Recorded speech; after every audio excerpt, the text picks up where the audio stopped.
Hello friends जुहार जे मासमले आज आम बनवा कुकीज बा बिस्कुट देखु प्रथमे मो गोटे कप हेब मो अटा नहीं एक गेहूं का आटा है।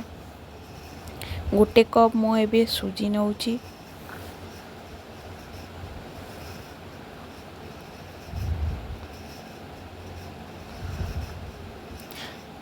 और स्वाद अनुसार किछि लूण दौची।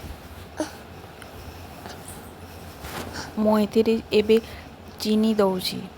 गोटे कप जितने चीनी दौची। यहाँ को आमे भल भाव मिक्स करनबा बा गोंथिबा।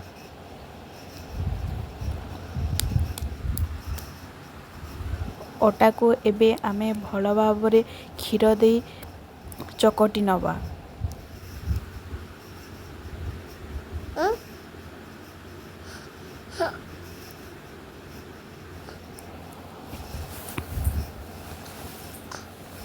एमिति धीरे धीरे करे क्षीर देबा और अटा को आमे चकटी बा।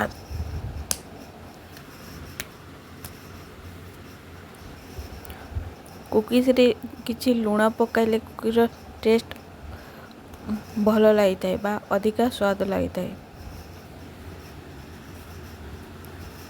आमे एतिरे ना बटर ना घी ना तेल किछि यूज करिबा नहीं।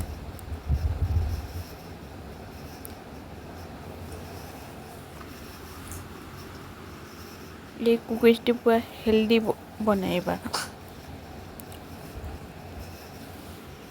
पुणी कढ़ाई रे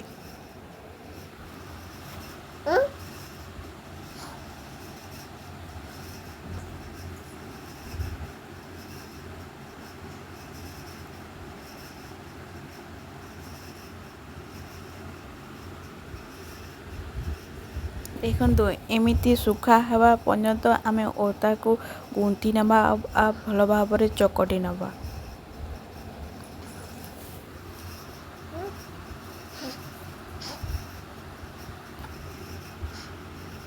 और यहाँ को आमे किछि समय छाड़ी नबा।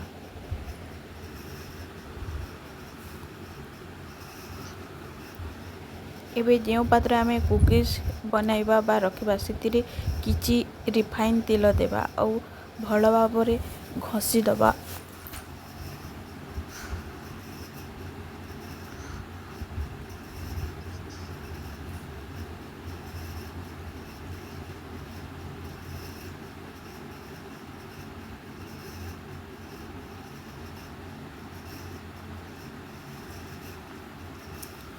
एबे जो अटा दी आमे चकटी देबा से अटार छोट छोट गोला बनाइबा।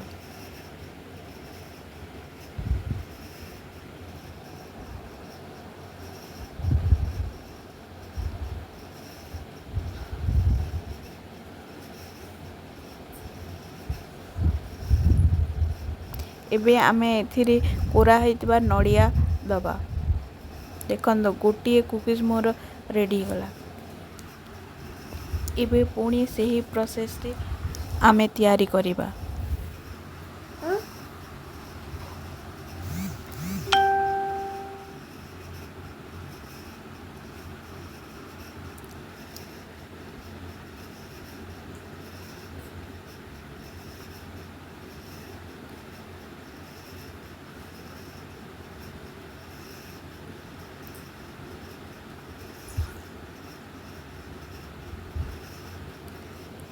देखंतु सही प्रोसेस रे आमे सबुटा को कुकीज को एबे आमे तैयारी करि नबा।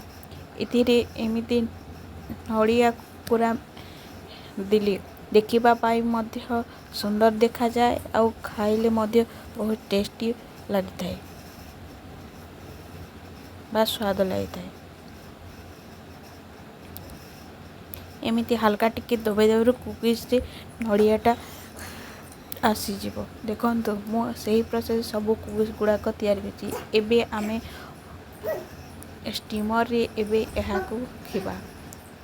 देखो प्रस्तुत हो गला। आधा घंटा परे बा 30 मिनिट परे देखिबा कुकीज आमर हो जाए। देखो कुकीज आमर रेडी हो केमिति आपे आपे छाड़ी जाउछि मो चेक कर दिबारो। एबे आमे यहाँ को ठंडा कर छाड़वा। ଦେଖନ୍ତୁ ଆମର କୁକିଜ୍ ଗୁଡ଼ାକ ପୁରା ରେଡ଼ି ହେଇଯାଇଛି।